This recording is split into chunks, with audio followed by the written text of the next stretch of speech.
¿Cuál es la mejor de las ciencias? Esta reflexión nació en una conversación entre amigos. Un día, en medio de una charla tranquila, alguien dijo algo que todos hemos escuchado alguna vez. En la vida, solo hay 3 cosas importantes: la salud, el dinero y el amor. Enseguida, otro respondió con seguridad: sí, pero de esas 3, la más importante es la salud. Porque sin salud no puedes disfrutar del amor ni del dinero. Todos estuvimos de acuerdo porque suena lógico. Pero después me quedé pensando, si hasta las virtudes se ordenan por orden de importancia, ¿acaso no debería pasar lo mismo con todas las ciencias? ¿Te has preguntado alguna vez cuál es la mejor de las ciencias? ¿La que deberíamos valorar por encima de todas las demás? Es esto lo que intentaré explicar en la siguiente reflexión. Si le preguntas a un médico, te dirá que es la medicina, porque sin salud no hay nada importante. Si le preguntas a un ingeniero, te hablará de la tecnología, porque sin ella no hay progreso. Si consultas a un filósofo, te dirá que es la filosofía, porque sin pensamiento crítico no habría ciencia alguna. Todas suenan convincentes, ¿verdad? Pero hay una ciencia que supera a todas. Una ciencia silenciosa que está detrás del bienestar o detrás del fracaso de millones. ¿Sabes cuál es? La política. Sí, la política. Esa palabra que incomoda, que divide y que muchos evitan para no discutir, pero también tal vez sea porque a través de los medios de desinformación, de vez en cuando algún comentarista expresaba: discreción y prudencia cuando hablemos de política, religión y deportes, porque puede ser la causa de la pérdida del aprecio de nuestros semejantes, incluso perder al mejor de nuestros amigos. Pero aún así, si estamos en contra de la injusticia, no podemos dejar de hablar de la política, porque es la ciencia que administra la vida en sociedad, la que decide el rumbo de los países, la que define si habrá oportunidades o si millones se quedarán atrapados en la miseria. La política es la madre de todas las decisiones, es la que diseña el camino o lo destruye, la que administra los recursos, define las leyes y determina quién se beneficia y quién queda al margen. Un médico puede salvar vidas, pero si la política corrompe el sistema de salud, ese médico no tendrá medicinas, ni quirófanos, ni esperanza. Un ingeniero puede diseñar puentes impresionantes, pero si la política desvía el presupuesto, todo su talento se quedará solo dibujado en los planos. Un profesor puede ser brillante, pero si la política abandona la educación, ese profesor se convertirá en un héroe anónimo en aulas llenas de carencias. Por eso digo que la política es la ciencia más poderosa, porque ninguna otra tiene el poder de moldear la vida de millones, para bien o para mal. Todos los seres humanos tratamos de vivir lo mejor que podemos, siempre de acuerdo con nuestras circunstancias. Algunos pocos tienen la capacidad de elegir lo que quieren hacer, qué profesión seguir y en qué arte realizarse. Cuando uno es joven, nunca se imagina que vivir con dignidad será tan difícil. La lógica ingenua nos hace creer que, con lo aprendido en la escuela, basta para asegurar el futuro. Tal vez pensamos así porque toda la vida nos repitieron tantas veces que esa era la solución. En mi caso, yo quise ser músico, pero por diferentes razones no lo logré. Tal vez no pagué el precio que se debe pagar, como lo hacen otros para alcanzar sus sueños. Por ejemplo, pensemos en el presidente de México, Andrés Manuel López Obrador, que tuvo que persistir 18 años para lograr ser presidente. Pero ¿qué hubiera pasado si, en lugar de la política, hubiera elegido ser músico, doctor o catedrático? Sin duda habría sido un gran doctor, un excelente músico o un profesor admirado, pero su verdadero talento habría quedado oculto. Como político, ha tenido la oportunidad de influir en millones de personas y de tomar decisiones que moldean el futuro de una nación entera. No hay otra ciencia ni otra disciplina que ofrezca ese nivel de impacto en la sociedad. Pero esta ciencia tiene un enemigo invisible que manipula a una parte de la población. Es como un cáncer o como una parte tóxica en nuestro sistema social.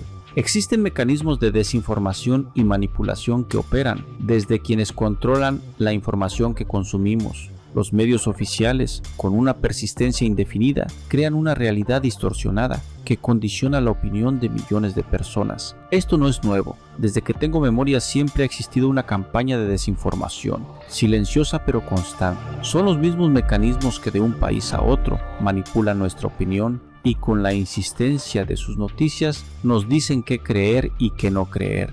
Así, poco a poco, nuestra opinión deja de ser nuestra y terminamos defendiendo ideas que incluso van en contra de nuestros propios intereses. Si fuera un caso aislado, no pasaría de ser un error menor, pero la distorsión constante de la información tiene consecuencias graves. Es como si viviéramos atrapados en un sueño colectivo donde una parte de la población acepta sin cuestionar lo que los medios les imponen. Hoy, aunque nuestro nuevo gobierno cuenta con una gran aprobación, aún existe una minoría que se opone a los cambios. Más de 20 millones de personas mantienen posturas que parecen ir contra sí mismas. Es como si hubieran perdido la capacidad de razonar, como si abrazaran la premisa bíblica de amarás a tus enemigos como a ti mismo, pero aplicada a los políticos que nos han hecho daño. Y lo curioso es que esto no lo hace un religioso, no lo hace un pastor ni un sacerdote, lo hacen solo ellos. Pareciera una psicosis colectiva. Su comportamiento es similar a como si alguien entrara a nuestra casa, se robara los ahorros de toda nuestra vida y para colmo nos endeudaran con tarjetas de crédito y en lugar de buscar justicia y castigarlos, corriéramos a abrazar al ladrón y hasta le diéramos un premio. Cuando hago estas reflexiones me vienen los recuerdos de mi maestro de filosofía. Decía que todo hombre que lee un libro es porque ama el conocimiento y que si es así debe buscar siempre la verdad, y para encontrar la verdad existen dos virtudes contrarias pero hermanas al mismo tiempo: la duda y la fe. La duda es la que nos evita la manipulación, porque nos obliga a poner a juicio todo lo que escuchamos, todo lo que aprendemos, incluso aquello que parece incuestionable. La fe, por el contrario, es creer incondicionalmente en algo sin someterlo a juicio, pero cuando la aplicamos con conciencia nos permite avanzar en la vida sin paralizarnos por la incertidumbre. Ambas virtudes usadas con sabiduría nos guían hacia la verdad, la duda para cuestionar y la fe para avanzar. Aunque en este contexto la duda es la reina, no la fe, porque si aceptamos todo sin pensar, si creemos todo lo que conviene a otros, nos convertimos en víctimas dóciles de la manipulación. Y entonces, sin reflexión y pensamiento crítico, seguiremos atrapados en el mismo sueño colectivo, donde otros decidirán por nosotros. No existe ningún otro camino donde se pueda ayudar económicamente a millones de personas, principalmente a quien más lo necesita. Solo desde la política, con todas sus complejidades, es la ciencia que organiza, gestiona y guía a un país. En manos de personas con un verdadero deseo de servir, tiene el poder de transformar vidas a una escala masiva. Un ejemplo claro: durante 2 décadas políticos del PRI y del PAN mantuvieron el salario mínimo de los mexicanos en apenas 88 pesos diarios. Casi 20 años sin un cambio real, casi 20 años condenando a millones a la miseria. Pero en un solo mandato, desde la política, el presidente Andrés Manuel López Obrador multiplicó esa cifra por 3. ¿Sigue siendo poco? Sí. ¿Es suficiente? Tal vez no. ¿Pero es un cambio real? Claro que lo es. Y eso confirma algo que muchos olvidan. Los grandes cambios no vienen de la motivación personal ni de la suerte, vienen desde la política, porque solo desde ahí se puede cambiar la vida de millones. Aquí viene lo interesante: vivimos en una época donde los gurús abundan. Abres YouTube y ves a cientos diciendo: todo está en tu mente, si quieres puedes. El pobre es pobre porque quiere. Trabaja duro y lo lograrás. ¿Suena bonito? Sí. ¿Motivador? Claro. ¿Realista? No. Todo hombre de reflexión observa que lo que sucede en el lapso de toda su vida, ya sea bueno o malo, depende de 2 factores o fuerzas. Una es la voluntad y la otra es el entorno con sus circunstancias sociales. Desde estas lógicas, no basta con tener fuerza de voluntad, pues ningún éxito personal se construye en el vacío, se construye en un entorno, en un sistema que alguien más diseñó. ¿Y quién diseña el sistema con sus circunstancias sociales? La política. Entonces te pregunto, ¿también depende de mí si el salario mínimo se congela por 20 años? ¿Si la corrupción se roba el presupuesto de hospitales y escuelas? ¿Si las leyes y su economía se hacen para beneficiar a unos pocos y hundir a las mayorías? No nos engañemos. Eso no depende de mí ni de ti. Eso lo decide la política. Existe una fuerza invisible que nadie nos dice. Me refiero al dinero. Y tal vez el dinero no lo sea todo, pero sin dinero nada funciona, y la escasez de él es problema de casi todos los males sociales. Puedes tener al mejor cirujano, pero sin presupuesto, su bisturí no salvará vidas. Puedes tener al mejor maestro, pero sin recursos no trabajará. El dinero es el pilar que sostiene todos los sueños colectivos. ¿Y quién decide dónde fluye ese dinero? Es la política. Cuando los políticos recortaron el presupuesto para hacer universidades, mataron miles de sueños. Cuando desviaron fondos a obras inútiles, se condenó a generaciones enteras a la pobreza. Así de grande es el poder de la política. Hace 35 años, México y Dubái tenían economías similares, pero con objetivos diferentes, ambos con recursos para cambiar su destino. ¿Pero qué pasó? En Dubái la política tomó decisiones muy inteligentes. Lejos de endeudar al país, se administró el dinero de la mejor manera, construyó la mejor infraestructura y apostó por el turismo. Hoy, Dubái es sinónimo de prosperidad, lujo y modernidad. Y México, desde la misma política que debía impulsar el desarrollo, se tomaron decisiones que generaron deudas, corrupción y desigualdad. Mientras en Dubái construían oportunidades, en México se privatizaban empresas del Estado, se vendían recursos naturales y se concentraba la riqueza en pocas manos. Resultado: un país rico en recursos, con millones viviendo en pobreza. Desde la política en México se construyó riqueza para unos cuantos y pobreza para millones. ¿Te das cuenta? La política tiene ese poder: crear prosperidad o fabricar miseria, para bien o para mal.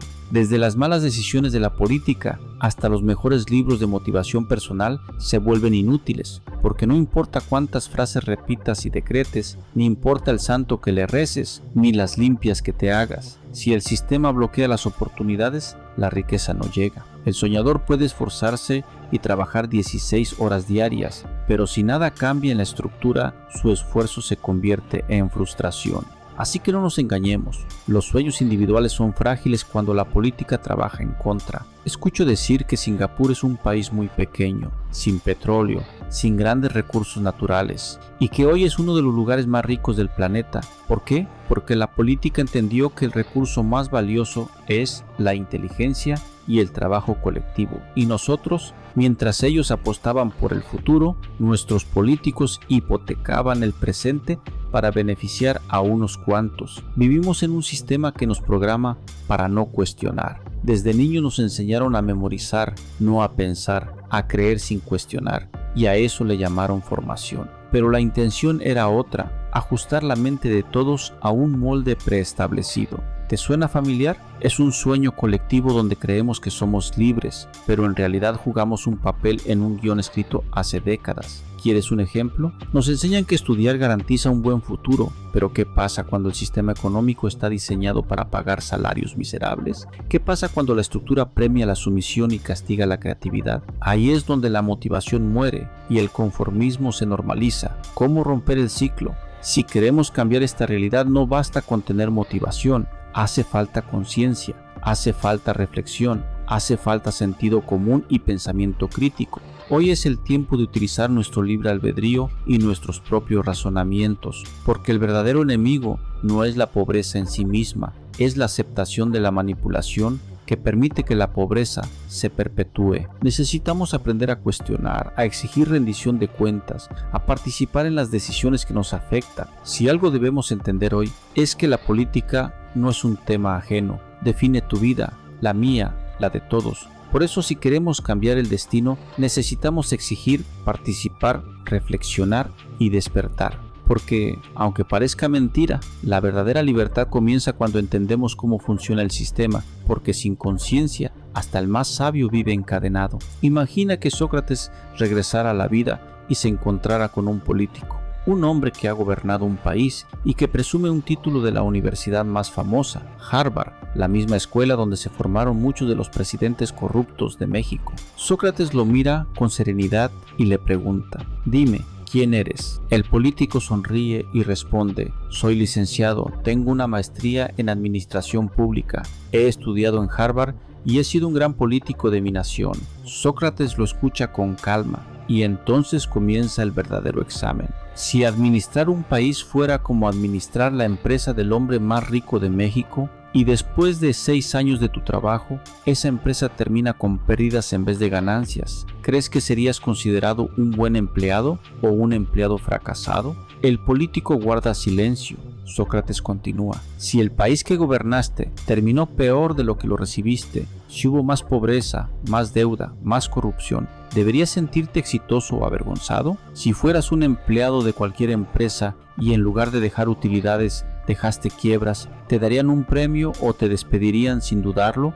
El político no sabe qué responder y Sócrates, con su voz serena, concluye: eres empleado del pueblo. Si tu administración dejó deudas, en vez de prosperidad. Si el país quedó más pobre, no mereces medallas ni homenajes, mereces rendir cuentas, porque todo aquel que traiciona la confianza de quienes le dieron poder ha fracasado en la ciencia que más importa. Esta fue mi reflexión y crítica personal sobre este tema. ¿Cuál es la mejor de las ciencias? Espero que te haya gustado y que te invite a pensar en este tema en caso de que aún no lo has hecho. También espero tus comentarios y que apoyes mi página Ruta Sur si es que estás interesado en temas de reflexión, pensamiento crítico y sentido común. En nombre de la amistad, dedico estos pensamientos para todos los que me regalaron su tiempo escuchando este video, también para mis hermanos y para mis amigos, especialmente para Francisco Díaz Neri y Fermín Rodríguez, también para Gil García y Jamín Mendoza, Joel Aros, Juan Aros y para Jesús Paco, y especialmente para mi amigo de la infancia, Félix Plácido.